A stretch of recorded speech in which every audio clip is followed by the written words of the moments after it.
ফিরে দাঁড়ায় আছে কেন? একটা মেয়ের আপনাদের এত ভয় লাগতেছে, এত লজ্জা লাগতেছে আপনাদের? এরা ভাই, এরা মূর্খ, ইংলিশ বুঝে না, বাংলা কও, বাংলা কও, এরা সেই ইংলিশ বুঝে না। সবাই তো কোথায় চাকরি পায় আসছে, ইংলিশ কেমনে বুঝবে?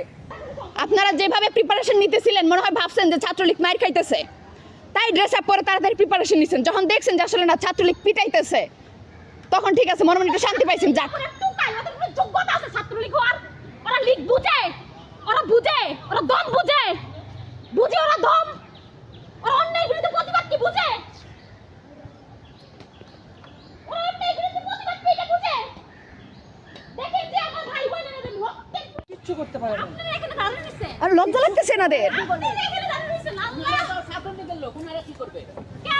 এরা ছাত্রলীগের কোঠায়, এরা ছাত্রলীগের কোঠায় ইয়া পাইছে, চাকরি পাইছে। আমাদের ক্যাম্পাস, আমাদের ক্যাম্পাস, আমরা এই ক্যাম্পাসে আসছি নিজের যোগ্যতায়, আমরা কোনো দালালি করতে